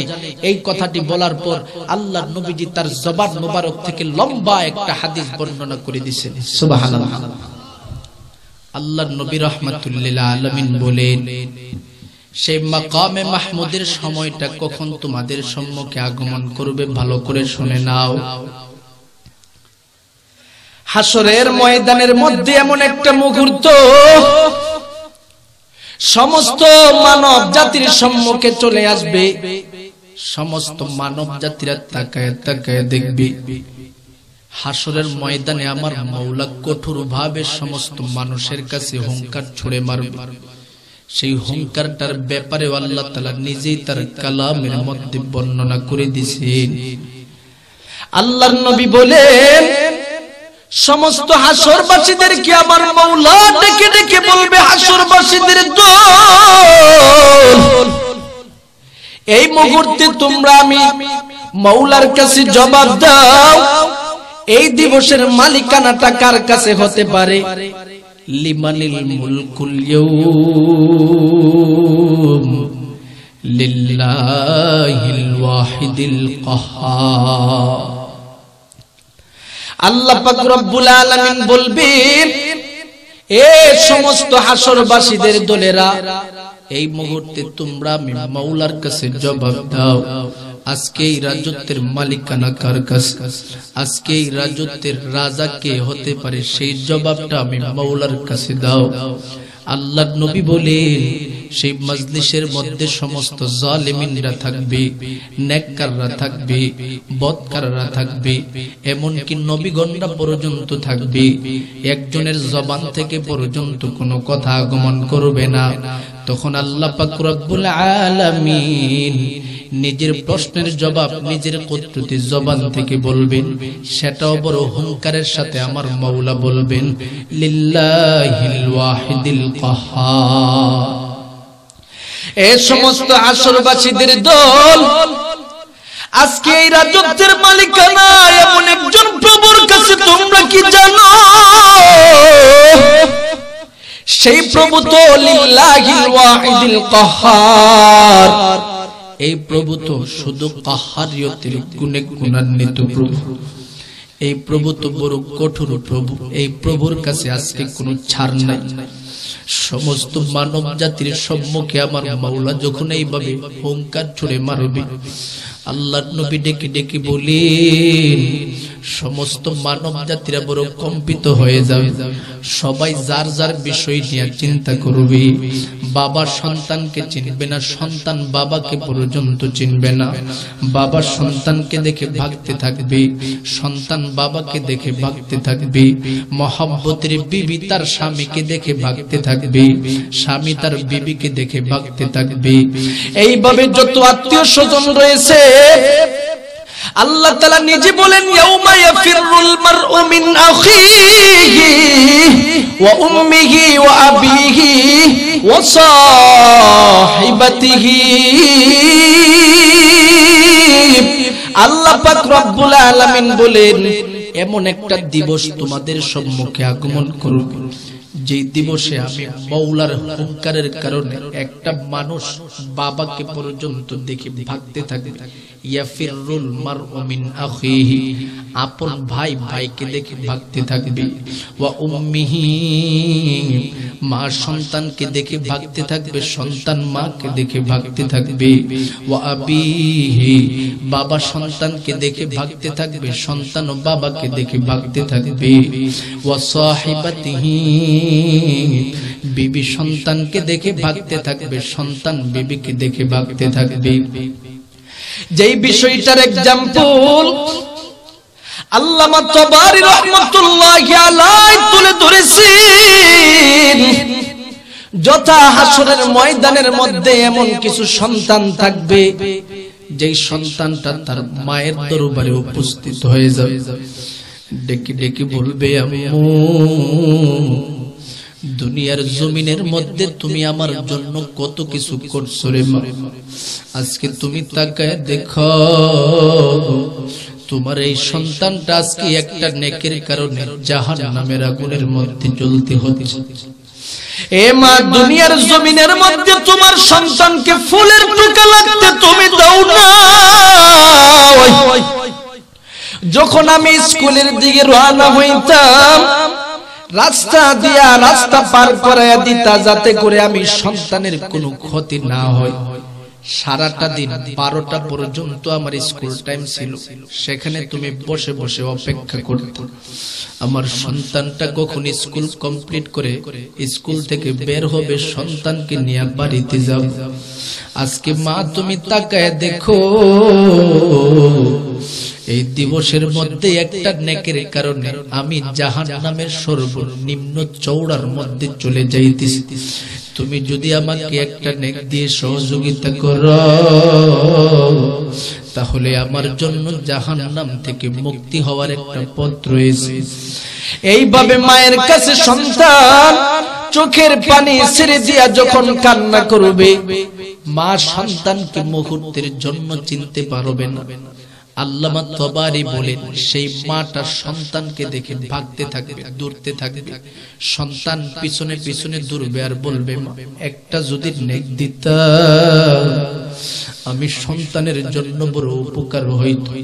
মা বলবে, আমার তো বিবাহ পর্যন্ত হয় নাই, তুমি সন্তান কোথায় থেকে আসো?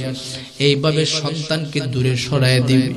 আল্লামা তাবারি বলেন, এই স্থানের মধ্যে সন্তানটি যদি নেককার হয়, মা যদি বদকার হয়, তখন মা সন্তানের কাছে যাবে, এই মাকে সন্তান মুহূর্তের জন্য চিনতে পারবে না। এমন একটা কঠোর মুহূর্ত আল্লাহর নবী বলেন, নবীরা পর্যন্ত পাগলের মতো হয়ে যাবে। হঠাৎ হাসরবাসীদের মধ্যে একটা আলোচনা, তারা বলবে এখন কোথায় যাওয়া যায়, কার কাছে যেতে পারি? যার কাছে গেলে আল্লাহ তাআলা আমাদের উপরে সহুলতের তরিকা নিয়ে আসবে। আল্লাহ তাআলা আমাদের উপরে রহমানের গুণে গুণান্বিত হবে। এমন একটা মানুষের কাছে আমরা সুপারিশ ধরতে হবে। এই কথা বলার পর সকলে সিদ্ধান্ত নেবে, এই জমিনের মধ্যে আমাদের শ্রেষ্ঠ মুরব্বী ছিলেন, যাকে আদম নবী হিসাবে আমরা চিনতাম, তিনি তো আমাদের বাবা ছিলেন। সুতরাং সেই বাবার কাছে চলো আমরা চলে যাই, হয়তোবা তার মাধ্যমে একটা ফায়সালা আমরা পেতে পারি। কথাটি বলার সাথে সাথে সমস্ত উম্মতেরা পয়গম্বর আদম নবীর কাছে চলে যাবে। আদম নবীর কাছে চলে যাওয়ার পর আল্লাহর নবী রাহমাতুল লিল আলামিন বলেন, সমস্ত সাহাবায়ে কিরামের দল, আমার উম্মতেরা যখন আদম নবীর কাছে চলে যাবে, আদম নবী ওই সময় তার জবান থেকে বলবে, লাস্তু হাহুনাকুম, এই দিবসে তোমাদের জন্য সুপারিশের যোগ্যতা আমি আদম নবী রাখি না। এই দিবসে আমি আদম নবী তোমাদের জন্য সুপারিশ করতে পারবো না। সাহাবায়ে কেরামরা প্রশ্ন করেন, পয়গম্বর, আদম নবী কেন ওই সময় সুপারিশের যোগ্যতা রাখবে না? আল্লাহর নবী ডেকে ডেকে বলেন, ওয়ায়াযকুরু খতিয়াতাহু, ওই সময় আদম নবী যত খাতা খুসুর আছে সবকিছু তিনি স্মরণ করবে। খাতা খুসুরের মধ্যে একটা খাতা হলো, আল্লাহ তাআলা আদম নবীজিকে বলেছিলেন, আদম তুমি এই মুহূর্তে উসকুন আনতা ওয়া যাওজুকাল জান্নাহ ওয়া কুলা মিনহা রাগাদান হাইসু শি'তুমা ফালা তাকরাবা হাযিহিশ শাজারাতা ফাতাকুনা মিনাজ জালিমিন। এই যে জান্নাত রয়েছে, সেই জান্নাতের ভিতরে তুমিও বসবাস করো, তোমার বিবি পর্যন্ত সেই জান্নাতের ভিতরে বসবাস করবে রে আদম। এই কথা বলার পরে আল্লাহ তাআলা বলেন, কুলা মিনহা রাগাদান হাইসু শি'তুমা, শি'তুমা তোমরা দুজন যা ইচ্ছা সব খাও, কোনো সমস্যা না। তবে ফালা তাকরাবা হাযিহিশ শাজারা, এই যে একটা গাছ আছে, গাছটার কাছে মুহূর্তের জন্য যাবে না। যদি গাছটার কাছে চলে যাও, অতঃপর সেই গাছের ফল তোমরা ভক্ষণ করো, তাকুনা মিনাজ জালিমিন, তোমরা বড় জালিমিনদের অন্তর্ভুক্ত হয়ে যাবে। লাস্ট পর্যন্ত লম্বা ঘটনা। فأذلهما الشيطان عنها فأخرجهما مما كان فيه। এই আয়াতের মাধ্যমে প্রমাণ হয় আদম নবী শয়তানের কুমন্ত্রণার শিকার হয়ে সেই জান্নাতের নিষিদ্ধ গাছের ফলটা ভক্ষণ করেছিল, যার কারণে আল্লাহর পক্ষ থেকে তাকে জান্নাত থেকে বের করে দেওয়া হয়েছিল। লাস্ট পর্যন্ত আল্লাহর কাছ থেকে তিনি ক্ষমা পেয়েছিলেন, কিন্তু এই ক্ষমার কথা হাসরের ময়দানে তার স্মরণ থাকবে না। তার শুধু তার ওই যে ভুলটা করছিল, ভুলের কথা স্মরণ হবে, যার কারণে তিনি উম্মতদের দিকে তাকাইয়া ডেকে ডেকে বলবে, উম্মতেরা লাস্তুহা হুনাকুম, লাস্তুহা হুনাকুম, এই দিবসে তোমাদের জন্য সুপারিশের যোগ্যতা আমি রাখি না। এই কথা বলার পর আদম নবীর কাছ থেকে উম্মতেরা চলে যাবে ঈসা নবীর কাছে, নূহ নবীর কাছে। নূহ নবীর কাছে যাওয়ার পর তিনিও বলবে লাস্তুহা হুনাকুম। আল্লাহর নবীজিকে জিজ্ঞাসা করা হলো, তিনি কেন লাস্তুহা হুনাকুম বলবে? আল্লাহর নবী বলেন, ওয়ায়াযকুরু খতিয়াতাহু, ওই সময় সেই নূহ পয়গম্বর তার যত খাতা খুসুর দুনিয়াতে করেছিলেন সবকিছু তিনি স্মরণ করবে। এর মধ্যে প্রথম নাম্বার একটা খাতা হলো, সন্তানকে বারবার রিকোয়েস্ট করেছিল, সন্তান তুমি এই মুহূর্তে নৌকার মধ্যে আরোহণ করো। সন্তান নৌকার মধ্যে আরোহণ করে নাই, বারবার রিকোয়েস্ট করেছিল। লাস্ট পর্যন্ত আল্লাহ পাক রব্বুল আলামিন নূহ নবীকে বলেছিলেন, পয়গম্বর তুমি যদি তোমার এই সন্তানকে আর মুহূর্তের জন্য রিকোয়েস্ট করো, আমি মাওলা রাগ করে ফেলবো। এখানে বড় লম্বা ওয়াকিয়া রয়েছে মুসলমান। সেই ভুলটাকে সেই নূহ পয়গম্বর স্মরণ করার পর উম্মতের দিকে তাকায় তাকায় বলবে, লাস্তুহা হুনাকুম, এই দিবসে তোমাদের জন্য সুপারিশের যোগ্যতা আমি রাখি না। এইভাবে সময়ের ধারাবাহিকতায় ইব্রাহিম খলিলুল্লাহর কাছে চলে যাবে। ইব্রাহিম খলিলুল্লাহ পর্যন্ত বলবে লাস্তু হাহুনাকুম, চলে যাবে মূসা নবীর কাছে, তিনিও বলবে লাস্তু হাহুনাকুম, চলে যাবে ঈসা নবীর কাছে, তিনিও বলবে লাস্তু হাহুনাকুম। এইভাবে আমাদের নবী রাহমাতুল লিল আলামিন নবী মুহাম্মদুর রাসূলুল্লাহ সাল্লাল্লাহু আলাইহি ওয়াসাল্লামের কাছে চলে যাবে। আল্লাহর নবী বলেন লা ফখরা ফি কলবি, আমার অন্তরের মধ্যে কোনো অহংকার নিয়ে বলতেছি না। ওই সময় আল্লাহ পাক রব্বুল আলামিন সেই হাসরের ময়দানে শ্রেষ্ঠ একটা জায়গা মাকামে মাহমুদ দান করেছে। সেখানে গিয়ে মাওলার দরবারে উম্মতের ব্যাপারে কথা বলার যোগ্যতা শুধুমাত্র আমি নবীজির রয়েছে। সুবহানাল্লাহ। मस्जिद में कलमा में नमाज़ों में अज़ां में है नाम इलाही से मिला नाम मोहम्मद, है नाम इलाही से मिला नाम मोहम्मद। फरमाते है आदम के मुझे खुल्द तुरी में लिखा हुआ तो बाब मिला नाम मोहम्मद, लिखा हुआ तो बाब मिला नाम मोहम्मद। महबूब किया सल्ले अला नाम मोहम्मद, आंखों के दिया दिल के जिला नाम मोहम्मद, आंखों के दिया दिल के जिला नाम मोहम्मद। ए मुसलमान, লাশ পর্যন্ত আমার নবীজি সেই মাকামে মাহমুদের মধ্যে চলে যাবে। অতঃপর আমার মাওলার দরবারে সিজদায় পড়ে কান্না করতে থাকবে আর ডেকে ডেকে বলবে আল্লাহ আমার উম্মতের অবস্থা বড় কঠোর। আজকে এই দিবসে আপনি যদি আমার উম্মতের উপরে কঠোর হয়ে যান, আমার উম্মতেরা যাবে কোথায়? যাওয়ার কোনো পথ নাই, যাওয়ার কোনো রাস্তা নাই। আল্লাহর নবীজি যখন আমার মাওলার দরবারে কান্না করবে, আমার নবীজির কান্না দেখার পর আমার মাওলা ডেকে ডেকে বলবে পয়গম্বর আজকে সেই হাসরের ময়দান আপনি নবীজিকে কান্নার বাহিরেও একটা নহর দান করলাম। তৃতীয় নাম্বার ব্যাখ্যা হলো আপনাকে আমি আল্লাহ মাকামে মাহমুদ নামক নিয়ামত দান করলাম। অতঃপর আল্লামা কুরতুবী চতুর্থ নাম্বার ব্যাখ্যা বলেন ইন্না আ'তাইনাকাল কাউসার, আই ইন্না আ'তাইনা নি'মাতান কাসীরা, ইন্না আ'তাইনাকা নি'মাতান কাসীরা। আপনি নবীজিকে আমি আল্লাহ কাউসার দান করে দিলাম, মানে হলো অধিক পরিমাণে নিয়ামত দান করলাম। সেই অধিক পরিমাণে নিয়ামতের ব্যাখ্যাই আল্লামা কুরতুবী বলেন অধিক পরিমাণে নিয়ামত দিয়েছেন মানে হলো উম্মাতুন কাসীরা, অধিক পরিমাণে উম্মত দান করেছেন, অধিক পরিমাণে নিয়ামত দান করে দিয়েছেন মানে হলো আমার নবীজিকে আল্লাহ তাআলা নামাজ নামক ইবাদত দান করেছেন, অধিক পরিমাণে নিয়ামত দান করে দিয়েছেন মানে হলো আমার নবীজিকে পৃথিবীর জমিনের জন্য রহমত স্বরূপ প্রেরণ করেছেন। ওয়া মা আরসালনাকা ইল্লা রাহমাতাল লিল আলামিন, অধিক পরিমাণে নিয়ামত দান করেছেন মানে হলো আমার নবীজিকে গোটা জাতির জন্য মডেল বানায় দিয়েছে। যার কারণে আল্লাহ নিজে বলেন লাকাদ কানা লাকুম ফি রাসূলিল্লাহি উসওয়াতুন হাসানা, তোমাদের জন্য নবীজির মধ্যে সবচেয়ে থেকে সুন্দর আদর্শ রাইখা দিয়েছি। সেই আদর্শ যদি তোমাদের ব্যক্তিগত জীবনে প্রতিষ্ঠা করতে পারো, তোমাদের ফ্যামিলিগত জীবনের মধ্যে প্রতিষ্ঠা করতে পারো, তোমাদের সামাজিক জীবনের মধ্যে প্রতিষ্ঠা করতে পারো, তোমাদের রাষ্ট্রীয় জীবনে যদি সেই আদর্শটাকে প্রতিষ্ঠা করতে পারো, আমি আল্লাহ স্পষ্ট বলে দিলাম আমি আল্লাহ তাআলার মৌলিক হুকুম তোমরা মানলা, মানে হলো মা আতাকুমুর রাসূল ফাখুযুহু ওয়া মা নাহাকুম আনহু ফান্তাহু।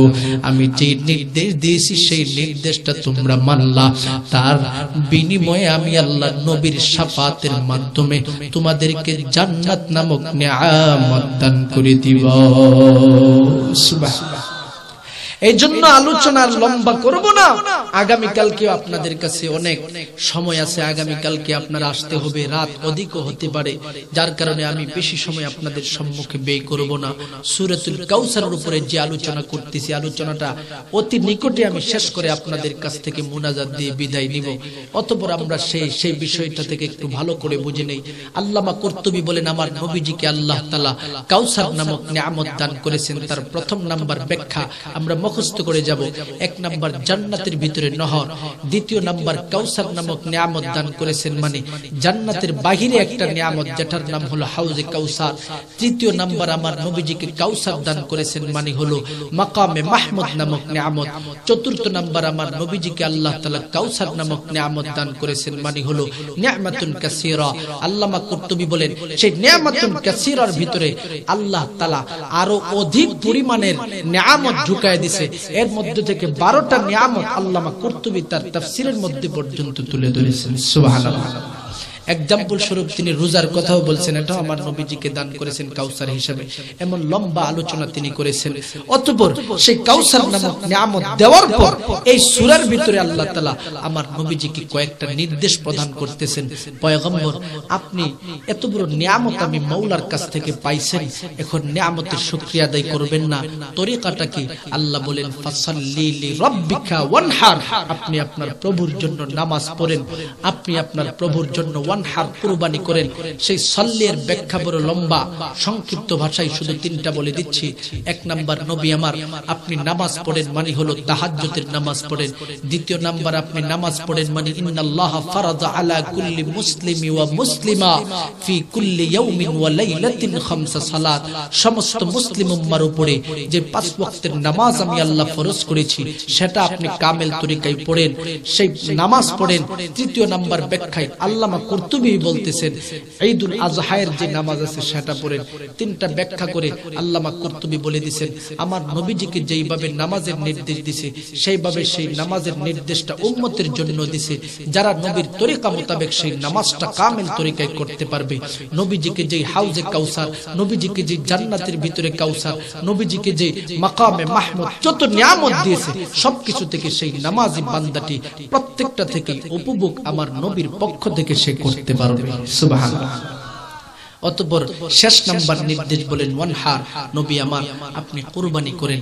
কুরবানির ব্যাখ্যা কি হতে পারে সেটাও বড় লম্বা, সময় আপনাকে দান করেছি, সময় কুরবানি করেন। জান দান করেছি, জান কুরবানি করেন। হে নবী আমার আপনাকে মূল্যবান সম্পদ দিয়েছি, সম্পদ কুরবানি করেন। সে মালের ব্যাখ্যায় আল্লামা কুরতুবী বলেন, ঈদুল আজহায়ের দিবসে যে পশু কুরবানির একটা দিবস আছে, সেই দিবসে আপনি পশু পর্যন্ত কুরবানি দিন। এই দিকে ওয়ানহারের ব্যাখ্যা নেওয়া হয়েছে। এই বিষয় বর্ণনা করে আল্লামা কুরতুবী বলেন, কোন মানুষ যদি তার সময়, তার জান, তার প্রাণ, তার সময়, তার মাল, তার সম্পদ দ্বীন ইলাহিয়তের জন্য উৎসর্গ করে, এই বান্দাটাও আমার নবীর পক্ষ থেকে কাউসার নামক নিয়ামত উপভোগ করতে পারবে। সুবহানাল্লাহ। এই কথা বর্ণনা করার পর সূরার শেষ দিকে আল্লাহ তাআলা স্পষ্ট ঘোষণা করতেছেন, পয়গম্বর আপনার কোনো টেনশন নাই, আপনার কোনো চিন্তা নাই। মক্কার মুশরিকরা আপনার উপরে অপবাদ দিচ্ছে, আপনি চিন্তা করতেছেন কেন? বিশেষ করে আসিফ ইবনে ওয়াইল আপনাকে বলতেছে আপনি নাকি আবতার, লেজকাটা, বংশহীনের অন্তর্ভুক্ত, লাঞ্ছিতদের অন্তর্ভুক্ত। আপনি নবীজি ভালো করে শুনে নেন, তাকে আপনি বলে দিন, ইন্না শানিআকা হুয়াল আবতার, সে নিজেই লেজকাটা, সে নিজেই বংশহীনদের অন্তর্ভুক্ত। আর আপনি নবীজিকে আমি আল্লাহ পৃথিবীর জমিনের মধ্যে সবচেয়ে থেকে শ্রেষ্ঠ বংশ দান করেছি। আপনি চিন্তা করেন আপনার নাম নেওয়ার মতো কেউ থাকবে না, কখনো হতে পারে না। আপনি নবীজির নাম নেওয়ার মতো পৃথিবীতে আপনার এতগুলো রূহানি সন্তান আমি আল্লাহ দান করেছি, যে রূহানি সন্তান সমূহ আপনি দুনিয়া থেকে বিদায় হওয়ার পর থেকে নিয়ে কিয়ামত পর্যন্ত পূর্ব থেকে পশ্চিম, উত্তর থেকে দক্ষিণ উম্মতে মুসলিমা যেখানে তারা বসবাস করবে, প্রত্যেকটা জায়গায় জায়গায় আপনার উম্মতেরা আপনি নবীজিকে স্মরণ করবে। পয়গম্বর শুধু তার মধ্যেই সীমাবদ্ধ হতে পারে না, আপনি নবীজিকে তো তারা স্মরণ করবেই। আপনি নবীজির রূহানি সন্তানগণ তাদের কলিজার ভিতরে আপনি নবীজিকে এইভাবে ঘেঁটে ফেলবে, যদি পৃথিবীর জমিনের মধ্যে কোনো নাস্তিক মুরতাদ আপনি নবীর উপরে কোনো কথা বলে, কোনো কটূক্তি করে, আপনার মুহাব্বতের রূহানি সন্তানেরা তার জবাব দেওয়ার জন্য মাঠে ময়দানে নিজের জান পর্যন্ত উৎসর্গ করে দিতে প্রস্তুত রয়েছে। কথা কোন ঠিক কিনা? সুতরাং আপনি নবীর কোনো টেনশন নাই, আপনি নবীর কোনো চিন্তা নাই। আল্লাহ পাক আমার নবীজির শ্রেষ্ঠত্ব বর্ণনা করে উম্মতে মুসলিমাকে একটা মেসেজ প্রদান করতেছেন, এই উম্মতে মুসলিমারা তোমরা ভালো করে শুনো, নিজের জীবনটা যদি সেই নবীর আদর্শ মোতাবেক চালাইতে পারো, এই নবীর পক্ষ থেকে হাসরে গেলে সহযোগিতা পাবে, ফুল সিরাতে গেলে সহযোগিতা পাবে, সিরাতে মুস্তাকিম তথা জান্নাত পর্যন্ত নবীর পক্ষ থেকে সহযোগিতা পাবে। শর্ত হলো নবীর আদর্শ তোমার ব্যক্তিগত জীবনে প্রতিষ্ঠা করতে হবে, ফ্যামিলিগত জীবনে প্রতিষ্ঠা করতে হবে, সামাজিক জীবনে প্রতিষ্ঠা করতে হবে, রাষ্ট্রীয় জীবন পর্যন্ত প্রতিষ্ঠা করতে হবে। আল্লাহ তাআলা আমাদের সকলকে নিজের জীবনটাকে নবীর আদর্শ মোতাবেক পরিচালনা করার তৌফিক দান করেন। সকলে বলেন আমিন। ওয়া আখিরি দাওয়ানা আনিল হামদুলিল্লাহি রাব্বিল আলামিন। কথা বলবেন কি? আপনারা অনেক রাত পর্যন্ত ধৈর্য সহকারে বসছেন। আগামী কালকে আমাদের দেশ সম্মেলনের শেষ তারিখ, আব্দুল খালেক শরীয়তপুরী সাহেব আসতেছেন। আমরা একজন একজনকে দাওয়াত দিব, যারা বিভিন্ন জায়গায় আছেন এই পাড়ার বা বিভিন্ন জায়গায়, আমরা একজন একজনকে জানাই দিব যে আগামী কালকে মাহফিলটা সুন্দরভাবে করা যাচ্ছে। একটা বিশেষ করে হুজুরের যে সুন্দর করে আমার নবী যে সম্মানের যে আলোচনা করেছেন সেই হিসাবে হযরতকে মোবারকবাদ মাহফিলের পক্ষ থেকে। আর একজন বিশেষ করে মোহাম্মদ সফরউদ্দিন মিয়া আম্মা আব্বার জন্য, মরহুমাদের জন্য দোয়া করার জন্য বিশেষভাবে আমাকে বলছেন। হযরত বিশেষ করে সারা গ্রামবাসীর মধ্যেখানের জন্য দোয়া করবেন আর ওনাদের জন্য দোয়া করবেন।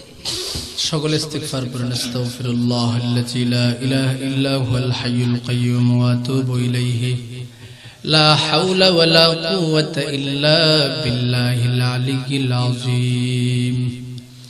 اللهم صل على محمد وعلى آل محمد كما صليت على إبراهيم وعلى آل إبراهيم إنك حميد مجيد.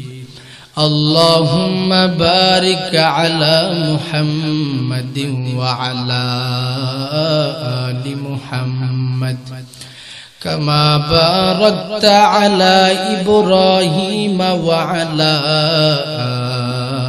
آل إبراهيم إنك حميد مجيد. الحمد لله رب العالمين. ربنا ظلمنا أنفسنا وإن لم تغفر لنا وترحمنا لنكونن من الخاسرين. رب ارحمهما كما ربياني صغيرا. আমার সাথে সকলে জবান খুলে পড়েন, রব্বির হামহুমা কামা রব্বায়ানি সগীরা।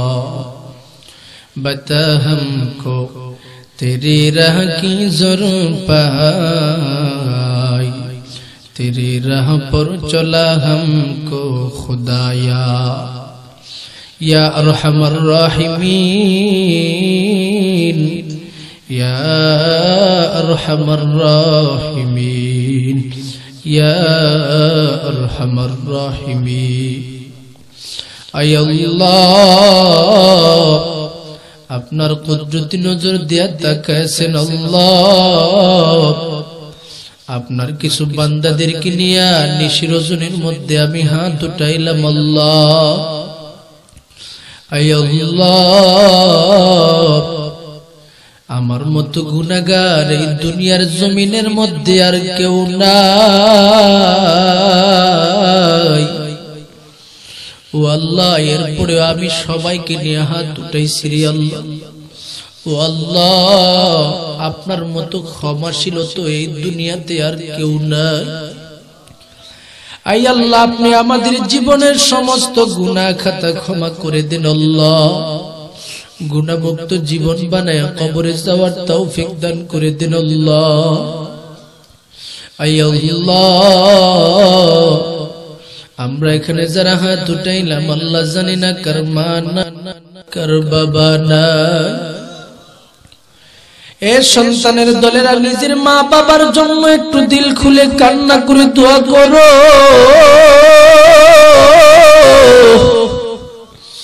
কারণ কবর থেকে তোমার মা বাবা কান্নাকাটি করে ডেকে ডেকে বলে, সন্তান আমি মা বাবাকে তুই কেমনে এত তাড়াতাড়ি ভুলে গেছ? এত মহব্বত করতাম, এত ভালোবাসতাম রে বাবা। এ বাবা, আজকে আমি বাবাও যদি দুনিয়াতে থাকতাম, তুই যেমন ভাবে মাহফিলের মধ্যে গেছো, আমি বাবাও তো সেই সম্মেলনে আসতাম। তুই যেইভাবে বয়ান শুনতেছো, আমি বাবাও তো বয়ান শুনতাম। কিন্তু সন্তান, আমি বাবার তো সেই ভাগ্য নাই। সেই কবরের ডাকে আমি বাবা তোর আগে চলে আসতে হইল। এ বাবা, আজকে আমি বাবাও যদি দুনিয়াতে থাকতাম, নিশিরজনের মধ্যে মাহফিল শেষ করে আমি বাবাও বাড়িতে যাইতাম, তুই সন্তানও আমি বাবার সাথে যাইতি। আজকে তুই প্যান্ডেলের দিকে তাকায় তোর পাড়া প্রতিবেশী সবাই আসছে, কিন্তু তোর বাবা তোর পাশে না। এ সন্তান, আমি বাবা কবরের মধ্যে বড় ইতিম, আমি বাবার জন্য একটু দোয়া কর।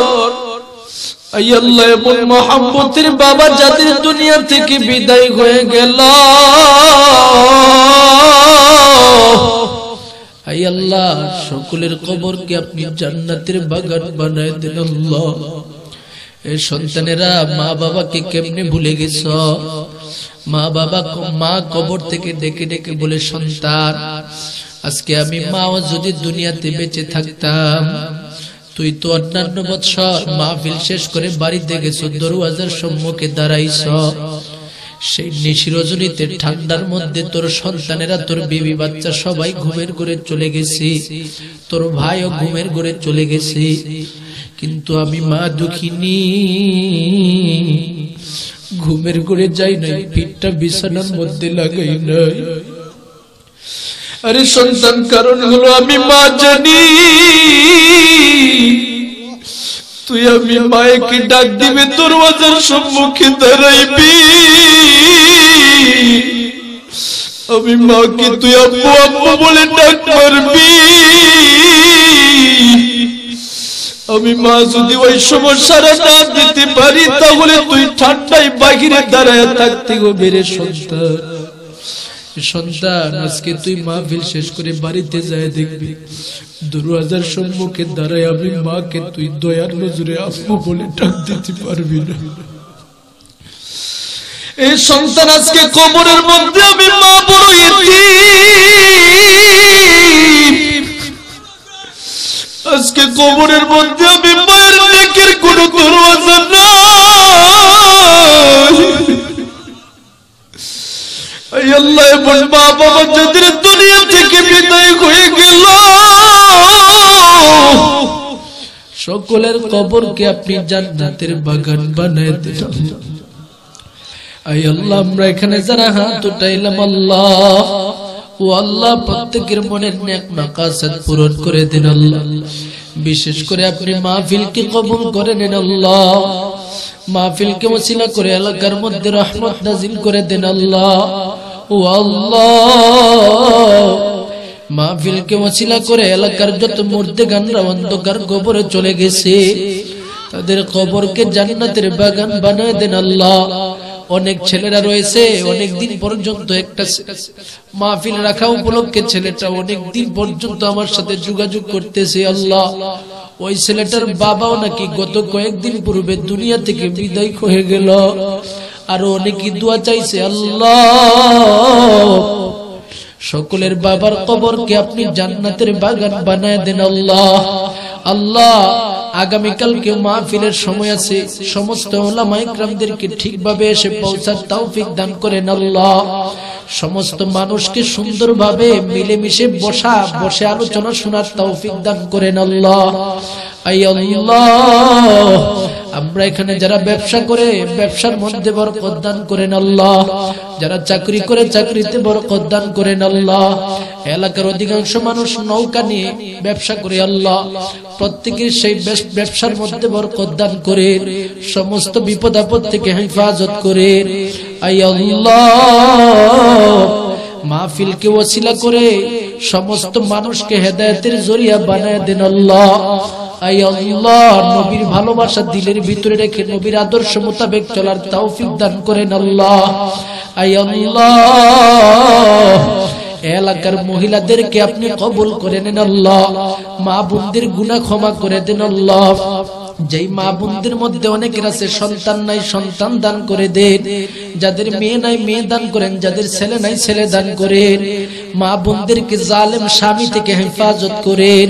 আয় আল্লাহ, এই পর্যন্ত যে দরখাস্তগুলি করলাম আমার নবীর ওসিলা করে কবুল করে নেন আল্লাহ। ওয়া সাল্লাল্লাহু তাআলা আলা খায়রি খালকিহি ওয়া নূরি আরশিহি মুহাম্মাদিন ওয়া আলিহি ওয়া আসহাবিহি আজমাইন। আমিন বিরহমাতিকা ইয়া আরহামার রাহিমিন।